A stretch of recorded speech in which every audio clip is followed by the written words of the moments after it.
السلام علیکم ورحمۃ اللہ وبرکاتہ۔ ناظرین، ہم نے قرآن کریم کی تفسیر کا ایک سلسلہ شروع کیا تھا، آج اس کی پہلی ویڈیو ہے۔ آج ہم سورۃ الفاتحہ کا ترجمہ اور تفسیر پڑھیں گے۔ سورۃ الفاتحہ قرآن کریم کی ابتدائی سورت ہے۔ اس کو بہت سی فضیلتیں حاصل ہیں، جس میں پہلی فضیلت یہ ہے کہ قرآن کریم کی ابتدائی سورت سے ہوتی ہے۔ یہ قرآن کریم کا متن ہے اور پورے قرآن کریم کا خلاصہ ہے، یعنی قرآن کا یہ متن ہے اور اس متن کا قرآن کریم مکمل طور پر خلاصہ ہے۔ اسی طرح یہ سورۃ الشافیہ بھی ہے کہ جب کسی شخص کو دم کرنا ہوتا ہے تو ہم سورۃ الفاتحہ پڑھ کے دم کرتے ہیں تو اس کو اللہ رب العزت شفا دے دیتے ہیں۔ اس متعلق ایک واقعہ بھی ہے کہ آپ صلی اللہ علیہ وسلم نے صحابہ کرام کی ایک جماعت کو کہیں پر جہاد کے لیے بھیجا تھا، تو جب وہ جنگ جیت کے واپس آ رہے تھے تو راستے میں کفار کی ایک بستی کے قریب سے گزر ہوا۔ چونکہ رات ہو چکی تھی تو صحابہ نے فیصلہ کیا کہ رات اس بستی میں گزار لیتے ہیں اور صبح کو اپنا سفر جاری کریں گے۔ چنانچہ وہ بستی میں گئے، لیکن بستی والوں نے ان کو انکار کر دیا کہ ہم آپ کو یہاں پناہ نہیں دے سکتے۔ پھر انہوں نے یہ فیصلہ کیا کہ ہم بستی کے باہر پڑاؤ ڈال لیتے ہیں اور صبح روانہ ہو جائیں گے۔ رات کے وقت ہوا یوں کہ بستی والوں کے کسی سردار کو موذی جانور سانپ بچھو وغیرہ نے کاٹ لیا اور انہوں نے اپنا ہر حربہ آزمایا، ہر دوا آزمائی، لیکن اس کو افاقہ نہیں ہوا۔ چنانچہ وہ صحابہ کرام کے پاس آئے اور انہوں نے آ کے کہا کہ ہمارے سردار کو کسی موذی جانور نے کاٹ لیا ہے، آپ کوئی دوا وغیرہ کر سکتے ہیں تو آپ ہمارے ساتھ آ جائیں۔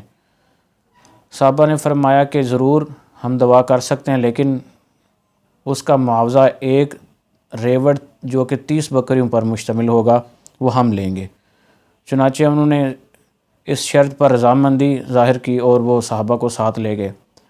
صحابہ نے جا کر سورۃ الفاتحہ پڑھ کر دم کیا اور وہ زہر کا جو اثر تھا وہ جاتا رہا۔ چنانچہ اب صحابہ نے فرمایا کہ اب اپنا وعدہ پورا کرو۔ 30 بکریاں انہوں نے صحابہ کے حوالے کی اور صحابہ کرام 30 بکریوں کو لے کر نبی پاک صلی اللہ علیہ وسلم کے پاس واپس آ گئے۔ پھر نبی پاک صلی اللہ علیہ وسلم کو انہوں نے سارا یہ ماجرا بتایا۔ آپ صلی اللہ علیہ وسلم نے فرمایا کہ اس میں سے میرا بھی حصہ نکالو۔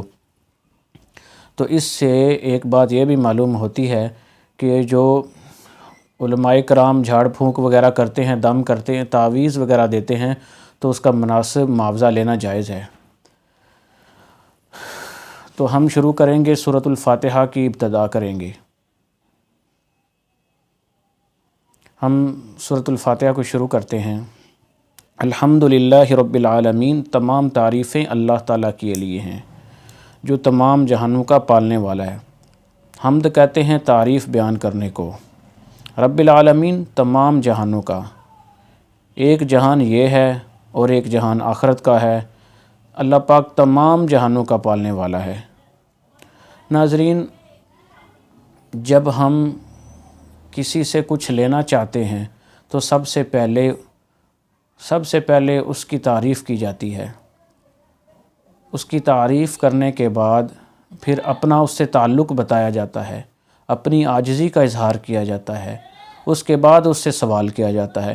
تو الحمدللہ رب العالمین کے اس آیت کے اس ٹکڑے میں، سورت کے اس ٹکڑے میں ہم اللہ تعالیٰ کی تعریف کر رہے ہیں کہ تمام جہانوں کا پالنے والا اللہ تعالیٰ کی ذات ہے۔ اس کے بعد الرحمن الرحیم، اس کی مزید صفت بیان کر رہے ہیں کہ بڑا مہربان، نہایت رحم والا ہے۔ مالک یوم الدین، انصاف کے دن کا مالک ہے۔ ایاک نعبد و ایاک نستعین۔ اب یہ جو تعریف بیان کی تھی، صفات بیان کی تھی، پہلی 3 آیات میں گزر چکی۔ چوتھی آیت جو ہے ایاک نعبد و ایاک نستعین، اس میں ہم اللہ تعالیٰ سے اپنا تعلق بیان کر رہے ہیں کہ ہم اے اللہ تجھ ہی سے مدد مانگتے ہیں، تیری عبادت کرتے ہیں اور تجھ ہی سے مدد مانگتے ہیں۔ یہ بتا دیا اللہ تعالیٰ کے ساتھ ہمارا کیا تعلق ہے اس آیت میں۔ آگے ہم سوال کریں گے اہدنا الصراط المستقیم، کہ ہم تیرے بندے ہیں، ہم تیری عبادت کرتے ہیں، اہدنا الصراط المستقیم، ہمیں سیدھے راستے پر چلا دیجئے۔ اب یہاں پر سوال کر لیا، اب سیدھا راستہ کون سا ہے؟ اگلی آیت میں یہ بتایا گیا ہے، صراط الذین انعمت علیہم، یعنی ان لوگوں کا راستہ جن پر اے اللہ تو نے اپنا انعام کیا، اب یہ کون ہیں؟ یہ قرآن کریم میں آگے اس کی تفسیر بیان کی گئی ہے، قرآن کی تفسیر قرآن کے ساتھ۔ انعمت علیہم، اس کی تفسیر یہ ہے فاولئک الذین انعم اللہ علیہم من النبیین والصدیقین والشہداء والصالحین، کہ وہ یہ لوگ ہیں جن پر اللہ تعالیٰ نے اپنا انعام کیا۔ من النبیین یعنی نبیوں میں سے ہیں۔ انبیاء پر اللہ تعالیٰ نے جو انعامات کیے ہیں وہ اور کسی پر نہیں کیے۔ انبیاء کے بعد صدیقین، وہ لوگ جنہوں نے انبیاء کی تصدیق کی، اور صالحین، اور اس طرح شہداء، یہ وہ لوگ ہیں جن کے اوپر اللہ تعالیٰ نے انعام کیا۔ تو یہ یہاں پر یہ بتلایا جا رہا ہے کہ اے اللہ ہمیں ان لوگوں کے راستے پر چلا،